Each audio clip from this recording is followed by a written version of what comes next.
Olá, eu sou Odete Nascimento e a minha missão é deixar o seu dia um pouco mais sombrio. Então vamos aos relatos de hoje? O nome do relato é Matei meu padrasto com magia africana. Sempre fui uma criança muito feliz. Era eu e 2 irmãos mais velhos que eu. Não tínhamos muito dinheiro. Meu pai trabalhava na lavoura e minha mãe ajudava ele fazendo diárias, 3 vezes na semana, na casa de uma senhora chamada Ana. Ai, gente, o treco tá caindo aqui. Fica aí bonitinho. Aí. Certo dia, meu pai levantou cedo, como de costume. Minha mãe preparou a marmita para ele e ele saiu com aquele embornalzinho do lado. E minha mãe se preparou e foi trabalhar também. Era férias de final de ano, então não estávamos tendo aula, mas ficávamos em casa mesmo sendo pequenos, pois morávamos no mesmo quintal que a minha avó, mãe da minha mãe. Lembro-me como se fosse hoje. Havíamos acabado de almoçar. Um homem chegou e bateu palma. Minha avó saiu e conversou com ele e voltou chorando muito. Naquela época, ninguém tinha celular, então as notícias eram passadas pessoalmente mesmo. Perguntamos o que havia acontecido. Na realidade, o correto seria ser passado, dependendo do tipo da notícia, ser passado pessoalmente até hoje, né? O correto seria, mesmo tendo celular.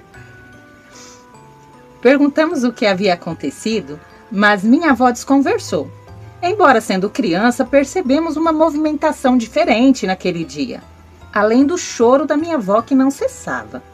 Então sabíamos que algo estava acontecendo. Mas criança, vocês sabem como é. Não levam um negócio muito a sério. E também não queriam nos falar o que era. Algum tempo depois chegou minha mãe. Ela havia chegado mais cedo naquele dia. Nos chamou para conversar e disse que teríamos que ser fortes. E nos explicou que o trator que meu pai dirigia havia tombado na roça. E ele não voltaria mais para casa. É isso mesmo que vocês estão pensando. Eu perdi meu pai aos 7 anos de idade. Aquilo foi um soco no estômago. Porém, eu não imaginava que seria só o começo de um inferno. As coisas ficaram cada dia mais difíceis. Meu pai fazia muita falta e minha mãe tinha uma dificuldade para sustentar a casa sozinha, com 3 crianças. Não sei se por isso ou se por carência mesmo, minha mãe acabou se envolvendo com outro homem. O que eu não a condeno, afinal ela estava viúva e no começo do relacionamento com esse homem, tudo parecia 1000 maravilhas. Até com a gente ele era muito bom. Ele nos tratava bem, nos dava tudo o que precisávamos na medida do possível. Porém, conforme o tempo foi passando e ele começou a criar situações para ficar sozinho comigo. Quando minha mãe saía, ele dava dinheiro para meus irmãos irem comprar doces. E é lógico que eles iam e até traziam para mim, já que meu padrasto não deixava eu ir.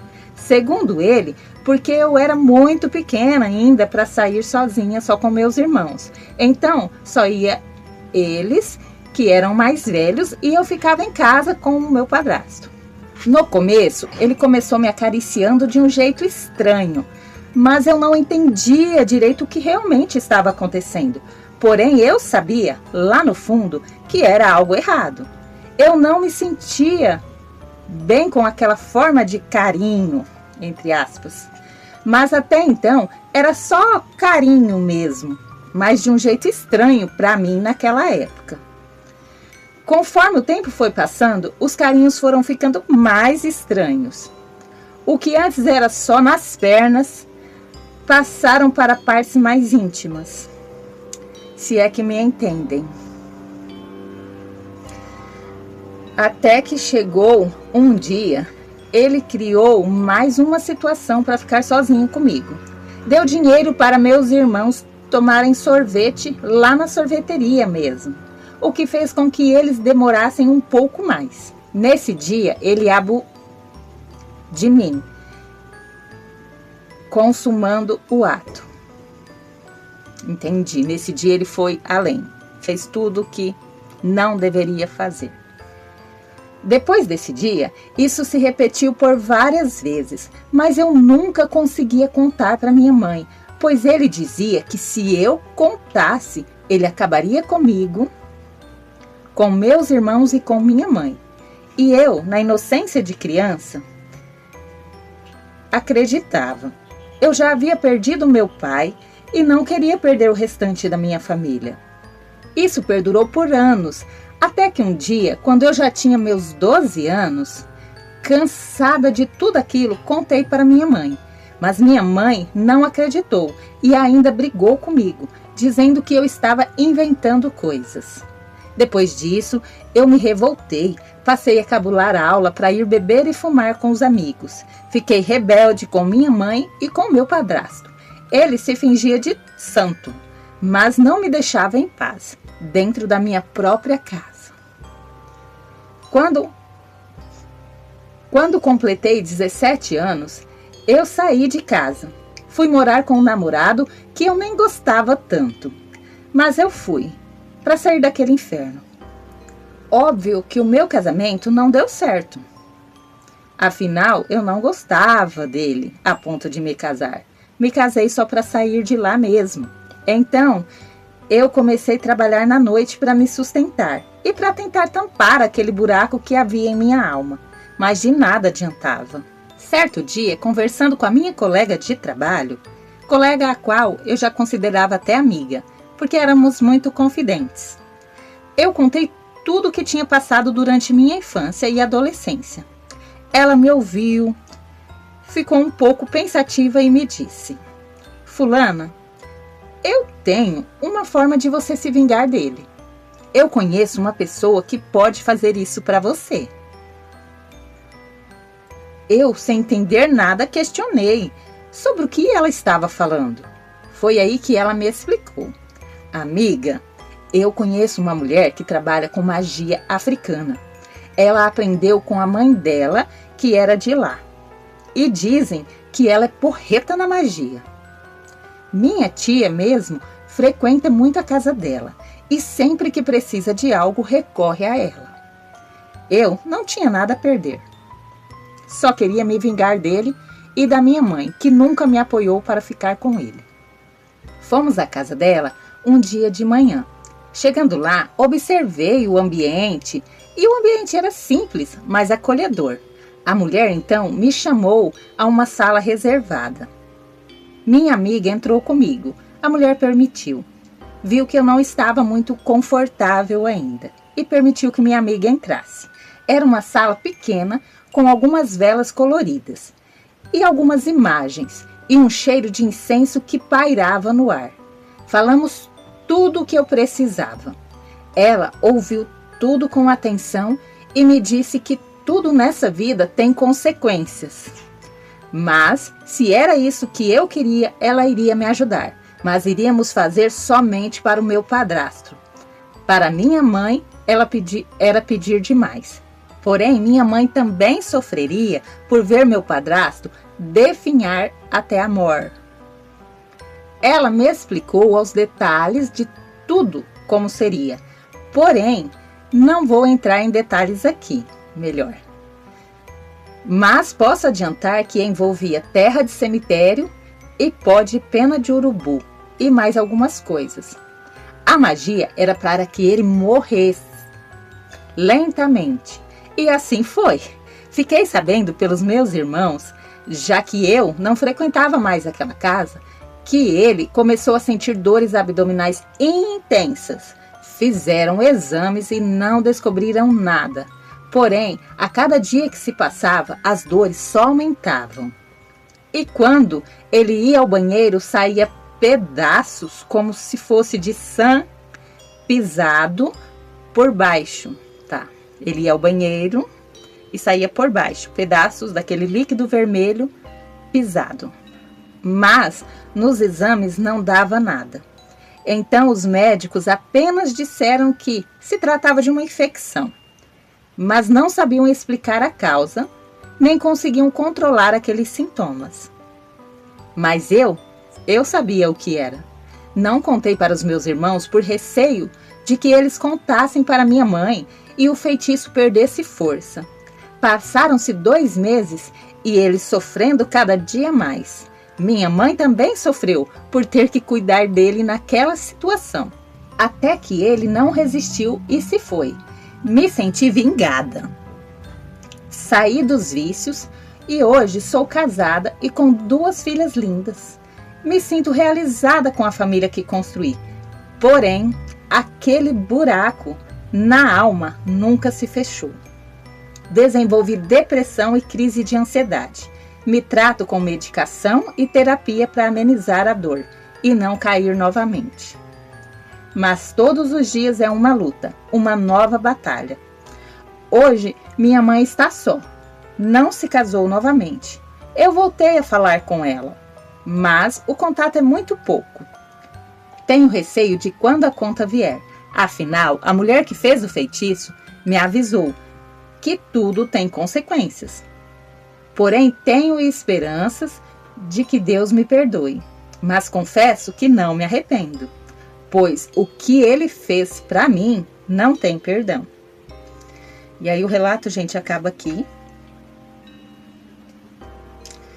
E moça do relato, eu super te entendo, porque eu também tenho assim uma dificuldade de perdoar certos tipos de coisa. Eu ainda não me encontro nesse grau de evolução. Quem sabe um dia, né? Mas eu nem sei se eu quero ser tão evoluída para perdoar algumas coisas. Tem coisas, tá, tudo bem, tem perdão, tal, né? Nós somos humanos, todos nós erramos. E tá tudo bem, né? A gente erra, a gente tenta melhorar e por aí vai. Mas tem alguns erros que são muito grandes. Tem alguns erros que são difíceis de perdoar. Então, me julguem se quiserem. Mas eu não tenho toda essa evolução ainda para perdoar algumas pessoas. Porém, te aconselho não ficar remoendo esse fato, esse ódio, entende? Não te aconselho. Por quê? Porque esse remoer, esse reviver, esse ficar ali sentindo aquela raiva e tal, vai fazer mal para você. Experiência própria. Eu já tive situações também que aconteceram comigo. Não esse tipo de situação, uma situação que me prejudicou muito e eu fiquei muito magoada. E eu ficava remoendo, sabe? Eu queria sentir raiva da pessoa. E isso acabou me levando a um estado depressivo. Então hoje, posso dizer que eu perdoei? Não, mas eu não fico revivendo aquilo, eu não fico pensando na pessoa. Eu simplesmente soltei, entende? E a pessoa sabe o que ela fez. A pessoa sabe que me prejudicou, porém eu acredito que não saiba o quanto. Ela não deve saber o quanto eu sofri de verdade por causa do que ela fez. Mas já foi, já passou, né? Não esqueço, não quero a presença dela perto de mim. Porém também não quero a lembrança dela. Para mim, é como um pássaro que passa voando e vai embora e pronto. Não quero ficar lembrando dessa pessoa. Bom, pessoal, esse foi nosso vídeo de hoje. Espero que vocês tenham gostado. Se você gostou, enfia o dedo no botão do like que me ajuda muito. Se inscreva no canal e ative o sininho das notificações. Assistam também outros vídeos do canal. Eu vou deixar o link da playlist completa aqui na descrição para vocês maratonarem. Muito obrigada por ter ficado comigo até aqui. Um beijo para todos e até o próximo vídeo.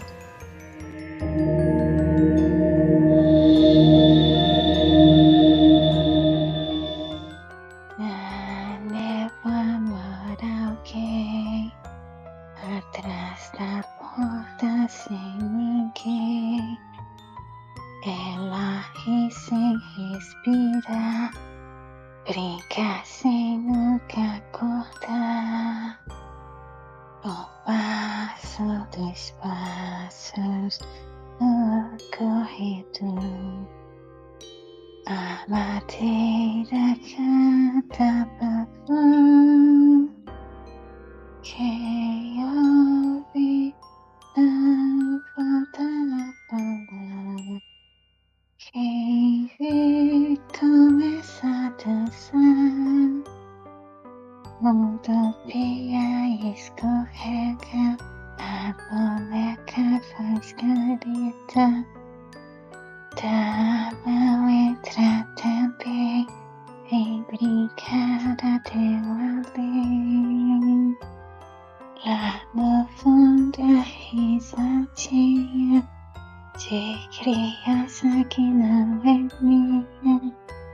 Fecha os olhos, vai contar, mas quem conta não vai lutar.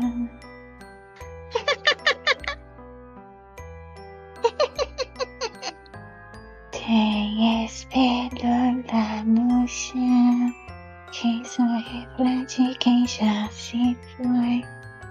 A boneca sussurrou, hoje alguém vai se esconder.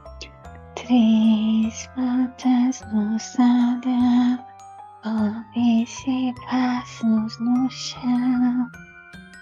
E para de brincar, ela vem te procurar.